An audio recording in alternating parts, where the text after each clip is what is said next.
Without further ado, let's start with a presentation of our speakers. Minnick, do you want to start us off? Yeah, hi. I'm Kim Minnick. I am a fractional people ops partner. I run my own business, but I've got kind of a long background in startup funded VC firm or startup funded VC companies, being ahead of talent, being ahead of people, building engagement programs, performance programs, stumbling plenty of times along the way. And really excited to share some of my learnings and a little bit about effective listening today. I'm excited to talk about listening.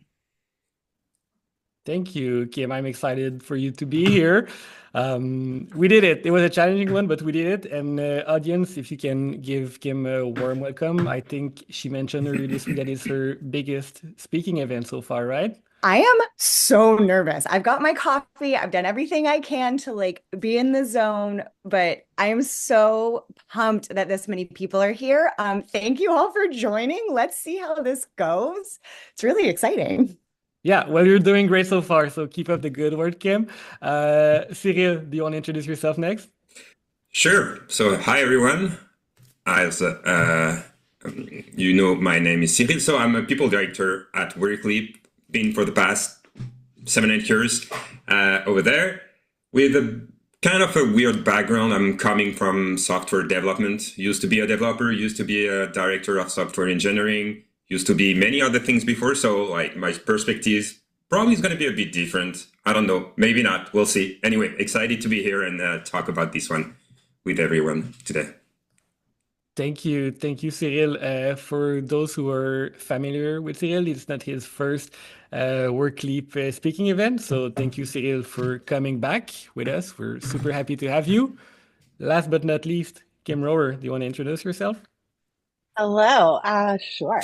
I am Kim. I just noticed a rather large spider on the wall up above my Oh, desk. So that's going to distract me until I get rid of it sometime. Hopefully, he just walks away. Um, I am, where am I? I'm in Berkeley, California.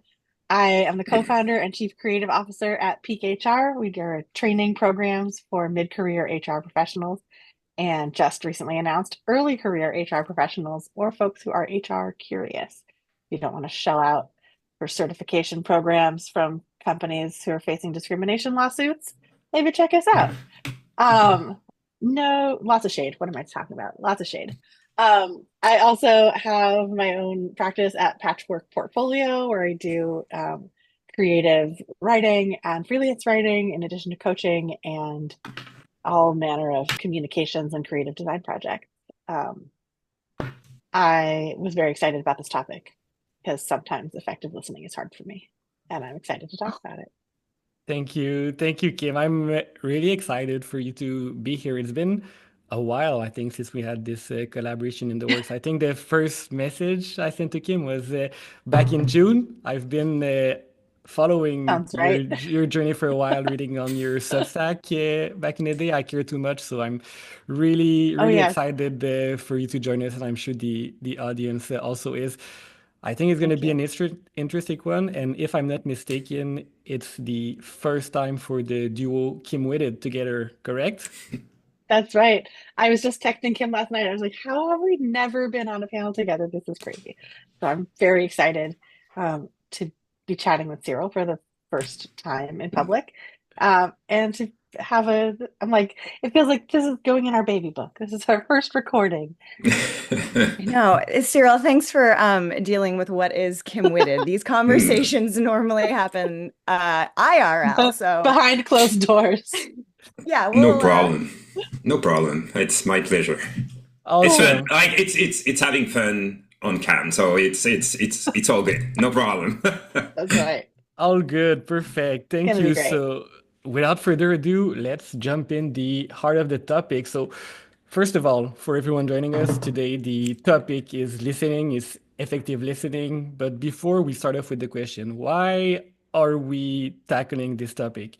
Well, the listening landscape is not looking so bright right now. According to a latest research by Forbes, only 3 out of 10 employees in the US feels like they are being listened to. And that's really important because listening and like feeling listened to is one of the main drivers for engagement. According to the same research, employees or 74% of employees are more engaged when they feel listened to. And as we know right now, we're going through an engagement crisis. So we want to make sure to be as effective as we can in the listening we do as individuals, but also as organizations, right? And that's the angle we're going to tackle for today's panel. So that takes me to our first question for the three of you experts. What does effective listening mean for an organization? And what does it mean for an HR professional? Kim Rohrer, do you want to start with this one? Sure thing. So I think when we talk about effective listening, I think there's a lot of words that we throw in with listening. There's active listening, there's responsive listening, there's effective listening. Like because we're talking about effective listening, I think that has to be a combination of all of these other technical terms we use to differentiate how you're listening to someone. Uh, Effective listening to me is listening in whatever way that is going to uh, allow you to take in the information and do something about it. I think there's active listening where you're reflecting back to the person what they're hearing and you're listening with empathy and like that's a part of it. But I don't think in the context of a workplace, listening is only effective if you are able to synthesize what you've heard and respond in a way that is going to help the individual and the organization move forward. Yeah, 100%. So would you say that effective listening versus active listening, like effective is more based on the outcome than the process, or it's a Um, different? I almost think it's the other way around. I haven't actually thought of it that way before, but I think like active listening to me is like the process of listening Mm-hmm, and how you're engaging with the person you're talking to. But then when you think about effective listening, you kind of have to zoom out. I think, what am I trying to gain by listening to this person? mm-hmm, Am I being empathetic? Am I making them feel heard? Am I listening so that um, I know it will inform my actions, like with an engagement survey or with a listening tour if you're doing that around the company? I think that's a big piece that we often miss in this world is identifying what you're listening for. Why am I listening to you? mm-hmm, I mean, not to be crass about it, but like, I mean, sometimes you're listening just to listen. You're listening because it's like people just need to feel heard, right? But mm-hmm, sometimes you're listening in a way that is uh, meant to help you drive forward change in your organization. And to do that effectively, you have to know what you're trying to understand and what you want to do with the information once you've understood it. mm-hmm. Yeah, thank you. Kim, Minnick, do you have anything to add to that? Yes, I just want to build like for me, I think active listening, yes, that's a little bit more one-on-one. Let me reflect back to you. Hopefully, your managers are going through an active listening training. I think effective listening not only expands that, but creates something impactful moving forward. So we'll talk about engagement surveys and all of that later, but I think sometimes that's such a widespread amount of information that we're hearing, it's hard to make an effective change. So I think making sure we are, you know, channeling the conversation so we can really get juicy things to impact and change. Like, okay, cool, I'm hearing this, but what does it mean for the strategy of the company, how we're building our culture, the programs, the processes that we put in place? Like, how effectively are we listening and showing it to you in the organization's behaviors? Mm-hmm. Yeah. Thank you, Kim. Cyril, do you have anything to complete this answer? Yes, I always have something to say, you know. But I agree with everything what was said right now. But one thing that I would add is, for me, active listening, it's a matter of creating a culture where feedback is not only welcome but like wanted throughout the organization. And I think with effective listening, you like yes, there's a listening part of effective listening, but I think employee also like it's not just the organization. Employee have a role to play in it. Also, like as like in assuming good intention and like going to get the information that you don't have, asking question and not assuming just that they're not sharing because they're not transparent or something within the organization. So I felt like effective listening is the work of the whole organization, meaning organization, leaders, employee, and everyone like working together towards something. Mm-hmm. So, yeah. Can I jump in? I'm so sorry. Of course, yeah. So exciting that you just said how it creates more feedback. I think that's so true. When we can show effective listening in a leadership layer, a management layer, an organizational layer, it's inviting and taking feedback. And I think when we can show that process is exciting and helpful and useful, even when hard, it makes it less terrifying for individual employees who maybe get some feedback. I'm such a performance nerd, and I think performance, listening, and engagement are three legs of the same stool. Okay, sorry. I agree. No, I agree. I agree with what you said, and so you made me think of something. So you ask for organization, but for HR professional as well.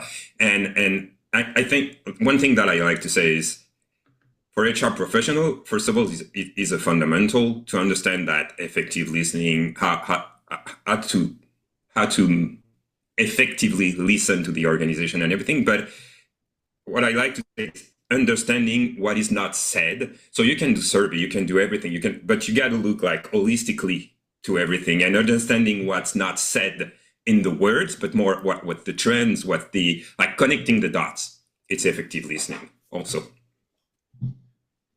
Mm-hmm. And I think that comes also, Cyril, from like diversifying your listening sources, right? Like you can't just of use course. one channel to listen. It's not just pulse surveys. It's not just one-on-one. Like the more it's everything. different, the more sources you have, the more effective the listening is going to be, right? Yeah, and treating them as like try to connect the dot throughout all those like channel of listening. Also, it's not easy, but there's tools that can help you with that. Mm-hmm. Yeah, I'm just gonna like take one question from the chat right now. First of all, you are all being like really active, so thanks everyone. We appreciate it. I have one question from Michelle right now, Michelle Reef, which is asking, what are your thoughts about listening in relationship to agreeing and not agreeing? Because she often hear people say that they aren't being heard because the other person doesn't agree with them. Do you think like it's a barrier to effective listening when you don't agree, or there's effective ways to do it? Kim Rohrer, I saw you muted. Yes, I have big feelings on this because I'm an Enneagram 2. I'm a helper and a people pleaser at my core. I don't like it when people disagree. And this is a lesson I had to learn early on in my career when I was trying to make everybody happy all the time. And I would hear feedback, I would hear things from people, and I would want to say yes and fix everybody's problems. I still feel that way, but now I'm older and wiser and more jaded, and I care less about making everyone happy all the time because I've realized that that's not my job. And I will say that for any HR folks who are maybe earlier in their careers, it is not your job to make everyone happy all the time. It is not your job to make everyone agree all the time. It is your job to help people understand the decisions that the company is making so that they can make a decision for themselves, whether they're prepared to disagree and commit or they need to go somewhere else. I went through this in a big way. Oh, thank you, Sarah. Thank you. Many hard lessons learned here. We went through this in a big way. My last company, I was at Oyster. We were a global company, 70 countries, 650 employees, and we rolled out a compensation framework. And a lot of people didn't agree with our compensation philosophy. There was a real strong tension between location agnostic versus location specific compensation. Great example. Many companies deal with this stuff all the time. We had to make a decision as a company based on what we heard from employees, what we heard from the market, what we heard when we like turned ourselves around and listened to what the core of our mission was and listened to like our hearts and like our guts and where was this company meant to be going. And ultimately we made a decision that like I feel really good about for this company. And there were plenty of employees who gave us their feedback and said, I don't like this. I don't agree with this. Here's why I don't agree with it. Here's why I think you're wrong. And it was not our job to continue hearing that feedback and saying, okay, well, let's see how we can incorporate your feedback and make changes. Our job was to say, we hear your feedback. We understand why you disagree with us. This is the decision the company made. Here's why we made it. We hope you can understand our logic, even if you don't agree with it. And if you don't agree with it, I mean, to be crass, like you don't have to work here, but like that's the truth, What right? every Like, HR person has wanted to say at some I point, know, right? right? Like, I don't say that to people out loud, but in my HR heart of hearts, I'm like, look, you can agree and you can disagree and you can disagree and commit and say, this is not the comp philosophy I would have chosen, but here I am. I like my job. I like my coworkers. There's many reasons for me to stay. Or you can say, this is the hill I'm going to die on and I will quit over this issue. And that is not just with comp. This is like, I've dealt with this many times at many companies on many issues. But that's, you can't get everyone to agree, and that can't be your goal. yeah. And I would add that's your time to practice active listening. Like, all right, Yeah. look, we get, here's what we heard. We know, like, we understand you disagree with this. Before you roll out or during a rollout, great time to say, like, here's the other things we considered. Because here's what we heard from you. Like, here's what we considered. Here's why we didn't go that way. Yeah. Give the explanation. Mm-hmm. Hear the feedback one more time, and then eventually say, like, I should like what Angela said in the chat just now, that there's a clear indicator that they should move on. That's like the best worst moment, I feel like, in HR, when you have to send that message that's like, we've heard you, we've now spent several weeks hearing you, we're done. Like, it's we have to move on from this conversation. Like this swirl is not helping us. Talking about this.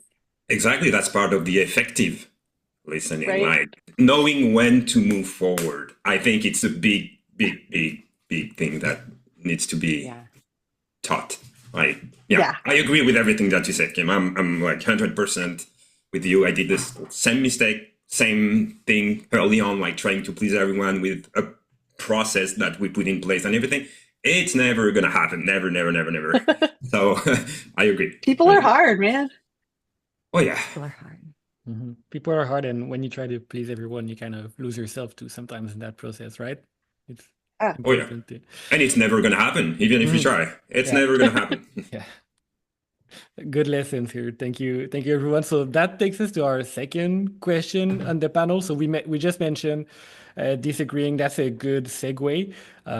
One other direction that we could go in is the diversity of voices in an organization. So of course, organization are composed of many different individuals. That comes with a diversity of opinion, diversity of voices. How do you make sure that everyone in the organization feels equally heard? Kim, do you want to start with this one? Sure. So the first step is recognizing that not everyone gives and receives feedback in the same way. I know we're talking generally like company-wide scale of listening. And these principles of like when you're giving one-on-one feedback and the manager needs to know, do you prefer direct feedback in the moment? Do you prefer written feedback? Do you prefer feedback that we can discuss at our next meeting? That applies to your whole company too. Not everyone is going to feel safe, comfortable, whatever, to write their feedback in your engagement survey. Maybe they're less comfortable writing. Maybe they don't trust that it's actually anonymous. Maybe they just have a hard time. Not anonymous. Maybe it's not anonymous. Maybe their feelings are different from the questions that you're asking, right? So you have to gather feedback in a variety of ways, in a variety of sources, to accommodate for psychological safety concerns in the workplace, to accommodate for different preferences. I love a survey. I like having time to myself to write my answers. I will write you the longest. Give me a free form answer, and I'll be like, "Yeah, here's all my words." We're giving you character limits. Yeah, I'm like, I know you're just gonna AI summarize this, so let me put all the words in there. But I learned recently, like a year ago at a previous job, that there are people who prefer to give and receive feedback live in the moment, like in a one-on-one conversation, which is like my greatest fear in life, is sitting in a meeting and someone's like, hey, I have some feedback to share. I'm like, what? I don't want to hear it. Like, write it down, send it to me by post, let me respond to it, and then burn it in the fireplace. I that was legitimately a shock to me after like 15 years of my career to learn that there were people who didn't want to receive feedback or take feedback ahead of time to process uh, and then respond to. And that changed the way that I think about how I gather feedback from the company. Is that some people might just want to schedule a one-on-one with HR to info dump, and some people might want to write their thoughts out in a very long Slack message. And creating avenues for equal accessibility or equitable accessibility, I should say, to giving and receiving feedback is to me the floor of where you should be setting expectations for listening within your company. Mm-hmm. Okay, Minnick, do you have an answer for this one? Yeah, again, building upon, I think effective listening, right? If I am telling you I am happy, but I'm having a genuine breakdown in front of you, you might question if I am actually happy. I'm so happy. Yeah, like, right? Like, so Yes. part of effective listening is also, right, when we're in those spaces, how are we creating spaces? Who is giving feedback? Who is not? Maybe why? And if part of our responsibility as people ops partners is to design a workplace where anyone can thrive, regardless of, their background, age, race, religion, da, da, da, we have a responsibility to listen between the lines, like, and triangulate feedback. I always get a little itchy when people talk about AI summarizing engagement surveys. I want to read every word you've written. I want to read every word you've written because there's nuance in it. And maybe there's a nuance here that matches a nuance here. And maybe you two, while not in the same department or area, have something similar, a tenure, a demographic information. So it's creating space, it's figuring out where the space is void and why, and then, creating more opportunities, roundtables, surveys, one-on-ones. And I hear one way. To the frustration of gym coaches and personal trainers, I hear one way. So different listeners help too. If you're a department of one, grab your CEO, get some help, share the listening that you've heard to check your bias, check your perspectives. Mm-hmm. And would you say that with the rise of hybrid and sometimes like 100% remote work, it's been a bit more challenging for HR professional to like really try to triangulate that feedback and that listening to make sure they have like the right insights? Yes. Yes. I think those experiences, a hybrid employee experience is often different than a remote employee experience. Mm-hmm. And if we aren't building tools and processes, I'm a huge fan of single source of truth, operate transparently, write everything down. You can go find information whenever you want. I think if we operate in that way, then we give more opportunities to standardize the experience for those two groups of humans. And then now that we have a similar experience, we can ask similar questions. We can have a better conversation around, what's your experience like? And is it the difference of being in office versus remote? Or is it a trend amongst our leadership? Is it a trend amongst how we're setting goals? Is there something else besides the work environment, the workplace location? Mm-hmm. Tangent. Yeah, and like as HR professionals, when we speak about like making sure all voices are heard or listened to equally, have you had to overcome any pre-made biases to make sure that everyone at your organization is equally listened to? Me? Whoever wants to take Everyone. this one, yeah. Start us off, Kim. Yeah.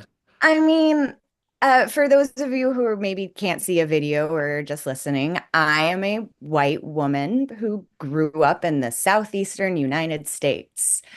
I grew up with a lot of learned biases. Moving to California, getting my head out of my butt, doing a lot of uncomfortable unlearning and relearning helped me be a better listener. I hear things now that I would not have heard in my 20s. And it's taken a lot of humbling experiences.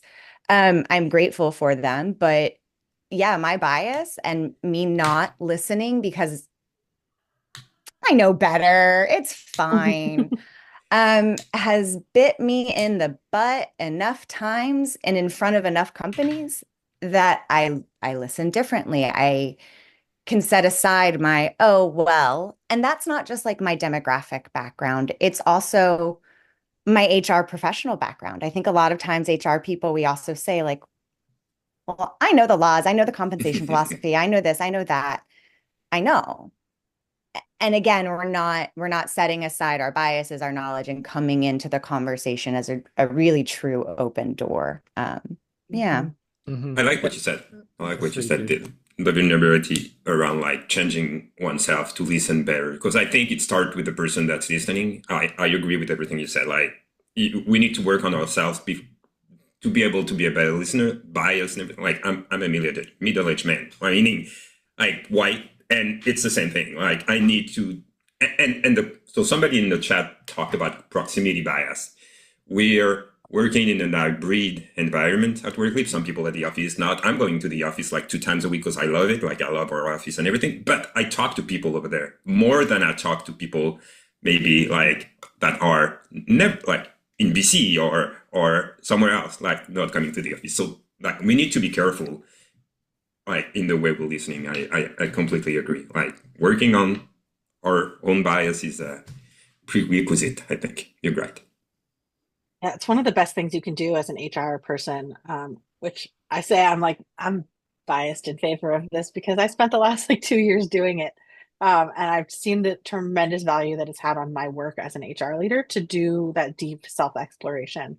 And not even the stuff that is surface level of like, how does my whiteness play into this? How does my Judaism play into this? How does my growing up in Los Angeles play into this? All of those factors, but also like my own mental health and my own neurodiversity and how do those things play into the way that I listen? And being able to share that with people as I'm listening to them, knowing that I will get overwhelmed and easily distracted if I'm looking at too much data. And so knowing what kind of partner I need to help me listen effectively. Like I know that I need someone on my team who's really good at parsing data, or I need to, work with someone who can help me sort things out because I'll see the big picture story, but I might miss some of the little details because the way my brain works, I'll like sort them into categories and then ignore them. And knowing those types of things about yourself can help you be a better active listener and more effective listener. And the other thing I wanted to say on this is that a lot of times when we're thinking of how to listen effectively, we think of our executive co-partners as our enemies and that we're going to have to convince them of things. And often that is a learned behavior because it is your experience. It has certainly been mine. But one of the things I like to do with my fellow executives or other leaders, managers around the company is turn the question around them and ask them to say more about that. Can you say more about why you're feeling that way? Or if they're saying, you're telling them information and they're like, well, I don't believe that, or I don't like what I'm hearing. Just ask them to talk about it a little more. Because usually there's like a gut response.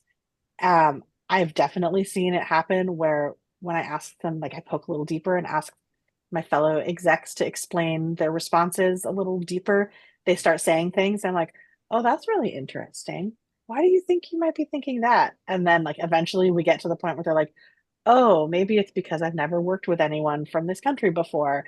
And I thought this about them. There's like, you can get into those things without doing what I always want to do and what I used to do, which is to say, hey, check your bias.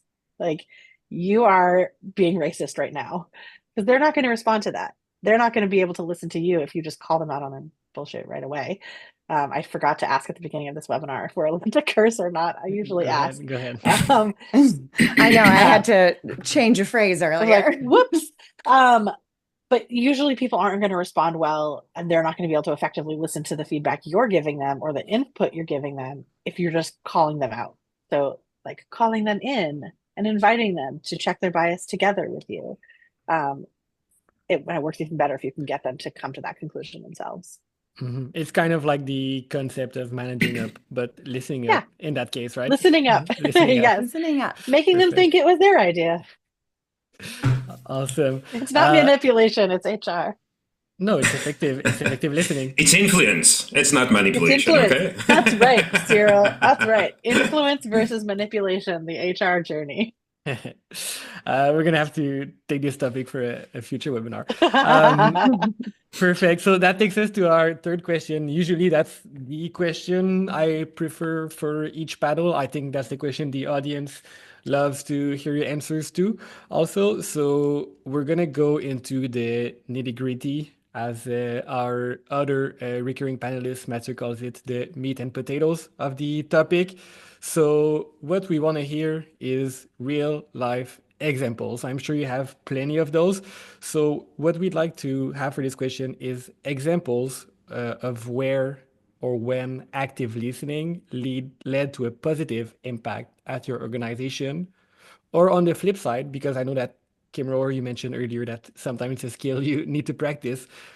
What are examples where maybe you should have practiced more effective listening, but you didn't? So, Cyril, do you want to start off with this one? I can start with this one. I'm going to start on the didn't practice active listening part. I'm not going to tell the story. So if I'm a bit everywhere, just bring me back. Okay. So a few years ago, we did our first M&A, meaning we bought a company basically. And it was the first time we were doing it. So we didn't know, basically we didn't know what we were doing. We learned as we were going. And one thing that was important for us was the experience of the people in the company we were buying, because you're joining a new company, a new culture, a new everything. So we wanted that experience to be the best as possible. And we cared about the people joining the company in the best way possible. So we decided to go slowly in integrating them in the process, in the tool that we had, and go slowly so they could adapt. A few months in, somebody from that team reached out to us, to me and to the chief people officer at Workleap, and give us great feedback around things we did well, and give us feedback around our approach, which is, I don't understand why it took so long. I don't understand why we didn't go faster in giving us the tool that we had at our disposition within the new company. I don't understand what. So effectively we wanted to care, we cared about the people, we cared about everything, but we didn't bother asking them what they would like. We didn't we thought we were caring for them, and we thought we knew that going slower was better, but effectively it was not. They were 10 months in, they were saying we should have had that the first 2 months. We should have had that, we would be so much further. We would be integrated so much better if you had asked us just. So that's a reminder of don't take anything for granted. Even what you think you know, you don't know. So effective listening start by asking people and showing them what's available and letting them decide if they want to go or not. So yeah, it was a big fail, and we adapted for the next one and everything. But in my part, it was a big fail, I think, for the integration of that company. So it took much more longer than what was expected, and the experience wasn't that great because they rushed during that time because they didn't have access to what they could have had access to. So yeah, I don't know if it makes sense or anything. Yeah. It does. I'm just sitting here. I think somebody just said in the chat, we've all been there. It's I'm sitting here I've done so many things. I thought, this is a nice thing to do. And people are like, you didn't even ask me what I wanted. And oh, man. Darn it. So you just love all of my ideas, though. They're so good. Exactly. Thank you, Cyril. Kim, Minnick, do you have an example of a positive listening initiative you led? Yeah. So the last in-house role I had was at a company called Studio. And when I walked in as their head of people, they had been doing performance reviews for the company. And I was like, that is an interesting idea. I hate how Oh, you're doing it. It is not executed well, but what a cool idea. Um, we were a creative forward company, and I'm a sucker for an acronym. So we came up with this idea of rating our toys, our toy box, the business, our team, and your experience. Those were the three sections of our engagement survey. Each section had a rubric, rate us 1 to 5. Uh, we used our sentiment scores. We didn't use number ratings. We rated us from underperforming, 3 was nailing it, and 5 was exceeding expectations. And we had folks rate the business, and we had set the 5 score wildly high. Like, we have achieved our mission across the world, and we're in all the continents. So one, it helped first, again, going back to that feedback, kind of recalibrate everyone to like, hey, if we're nailing it, if we're right in the middle, we're right on track. And it gave an opportunity for that focused listening. So we had people rate us on our mission, our vision, their manager expertise, their self-efficacy, but it was only like 5 or 6 things. And then each one had like 2 or 3 follow-up questions. And as we ran this survey, we started to get really cool, not just cultural ideas, but business ideas. And when you start seeing a bunch of business ideas coalesce in one spot, we thought, well, hey, let's try it. Like, let's try this new approach to business development. Let's give a small team. Let's do this. And it worked. Had it not been for the financial storm of 2022 and 2023, things might have shaken out differently, but we impacted the organization. People got new roles out of it. People got to try new skills out of it. Like, it was such a wildly cool way to not just listen to people's experience, but their thoughts about the business, and then make tiny shifts in our strategy that aligned with what the masses, the people who were doing the work every day, was saying. And it worked well. Mm-hmm. Are you allowed to share like one initiative that like really came out of this company performance review? I hope so. Okay. If I, sorry. Hey, everyone go check out Studio, get some creative learning on you. What we did, so we had originally had this strategy to talk to these like top tier creators, and Christina Tosi, David Blaine, and our team was saying, well, why don't we try creators with a more relatable audience? Why don't we try those Instagram creators? Why don't we try TikTok creators? And the team will reach out to them. We don't need our highest paid salesperson. We'll just have folks who are designing the courses reach out and say, hey, do you want help designing a course? And it was cool. It shifted folks who were just designing educational learning to more of like an engagement and reach out and business development role. It gave the company a more expanded opportunity for revenue. It engaged the team. It gave them new and exciting career learnings that wasn't necessarily a career path, but it was developing new skills and new muscles. Does that answer the question? It I hope does. vaguely enough Yeah. that no one sues me. No, it does answer the question. Really good initiative, and it's interesting that it came from the employees rather than the Yeah. executive. So I encourage everyone to do that. Kim Rohrer, do you have any answer to this Yeah. question? Yeah. Oh no. Always. Always. No, one of the thing that I actually wanted to share on this is not a specific initiative, but a specific way of communicating around this, because this is a big change that I made a couple years ago, based on advice from someone in marketing, which is that when you're trying to drive change, and you've listened to customer feedback, we were talking about it from a consumer lens, but as all HR folks know, your customer is your coworker. And so if you have to apply a customer support lens, a marketing lens, a business development lens, all those lenses to the work you're doing in HR. And what this fellow said to me was, when you are doing change management with a consumer, you have to tell them what you're going to do, tell them that you are doing it, and then tell them that you've done it. So there's this like 3-step process of when you're doing it based on feedback, you say, we heard you. Here's what we're going to do to address that change. And then, as you're implementing your program, you start saying, based on your feedback, here's the changes we're implementing. You might see this happening. You might see this happening. That's because of what we told you we were going to do, because of what you told us. And then as you're doing those things, like, great, your program is launched. Then you say, hey, we just launched that thing. It was because of what you told us in that survey and this plan that we made to execute in this quarter. And now we've done it. And now give us some feedback. How did it go?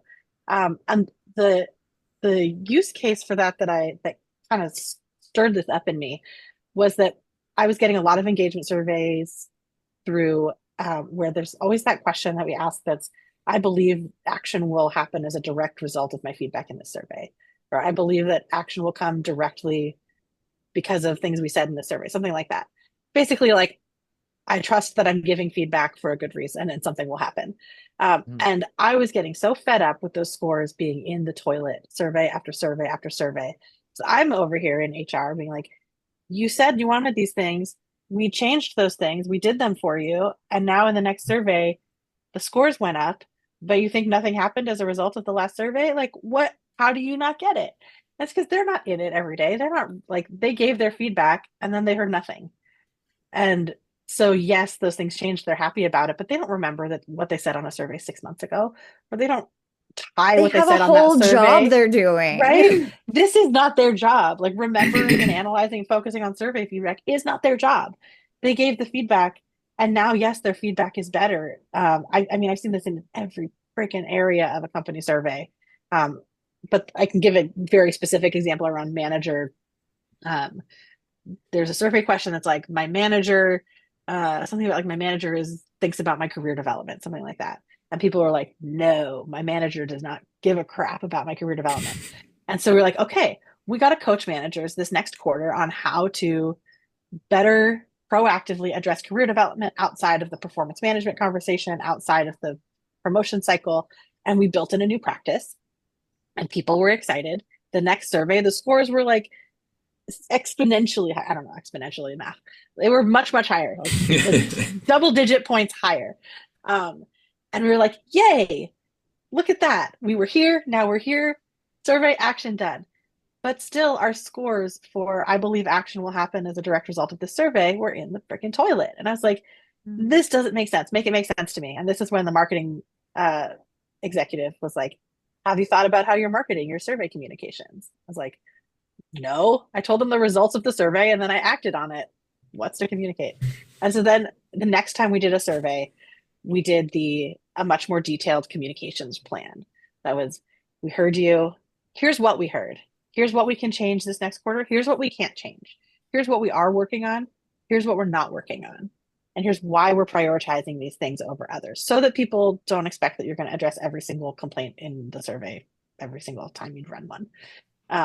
So here's our top 3 priorities. Here's why they're the top 3 priorities. Here's what they're driving towards. Here's what kind of engagement or business results we expect to see by focusing on them. And then it feels tedious. It feels patronizing sometimes.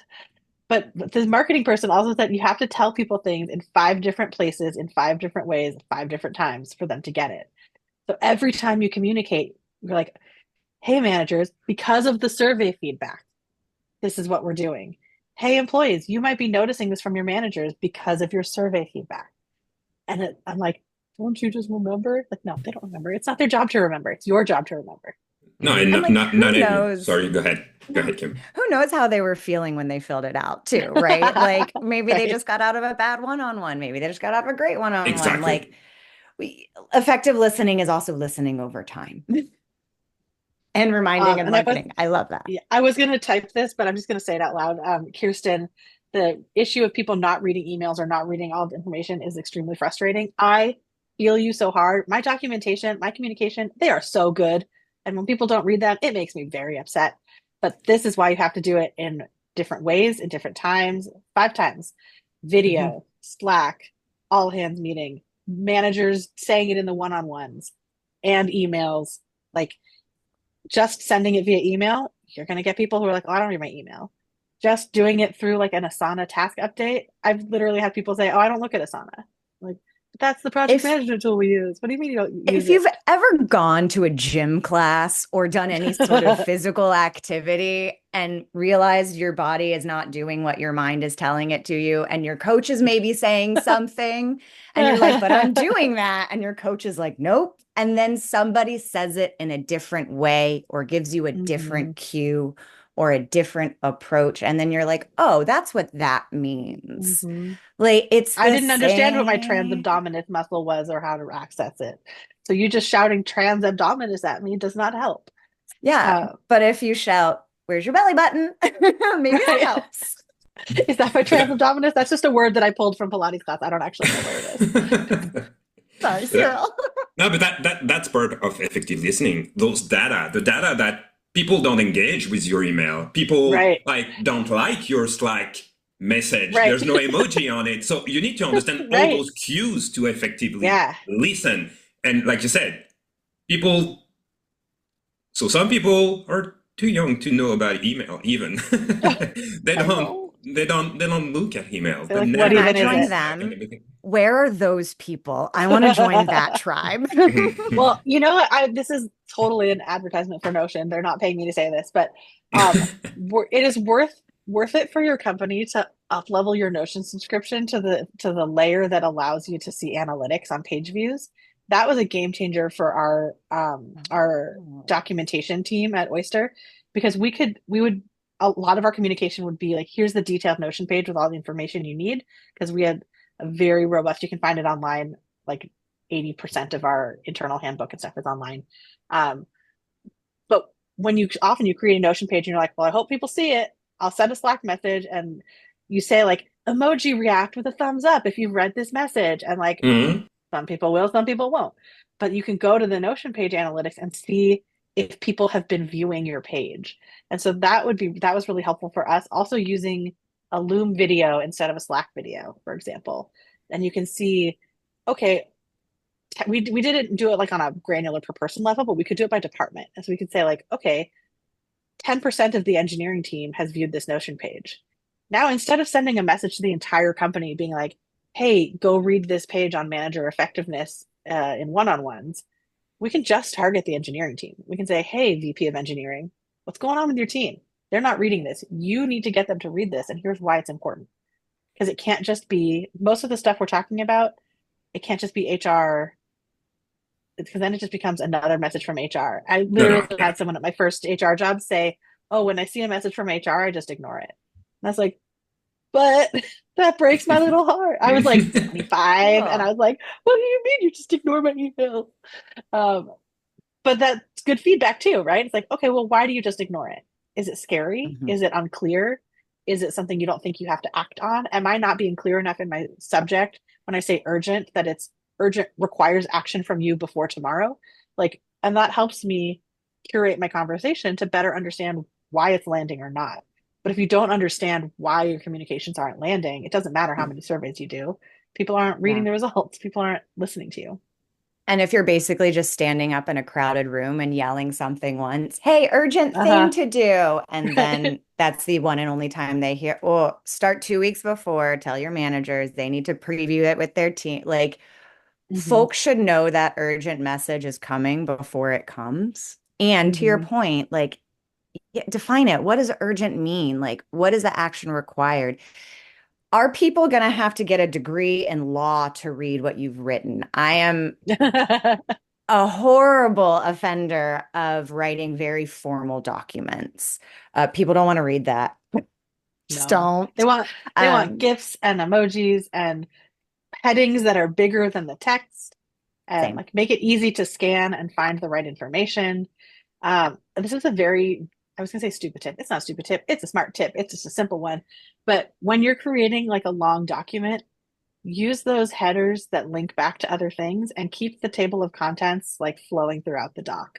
So like in Notion, you can make a table of contents so all your headers appear up at the top, but you can also take that table of contents and like copy paste it in the middle of the document so that when they're reading your very long, thorough documentation and they're like, I'm bored, what was that other section I needed to know about? They can find it really easily.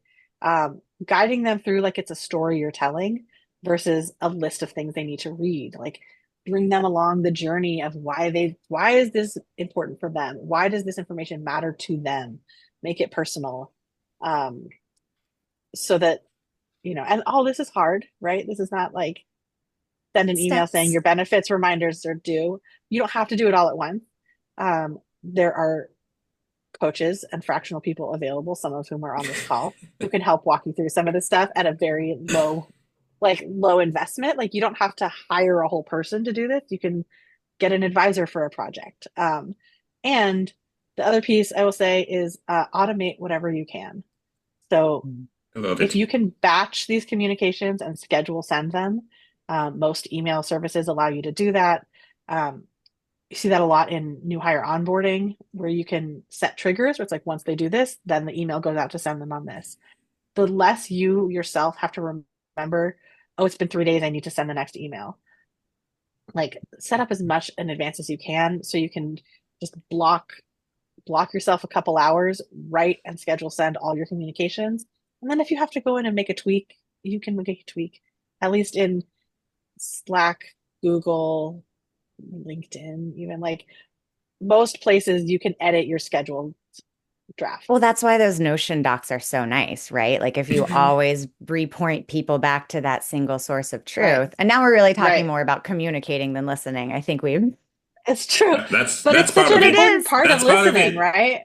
it is, right? Like it's less just listening, it's more like effective organizational conversation technique. Ooh, Love Kim, it. I love that. Effective organizational, what did you say? Conversation Conversation techniques.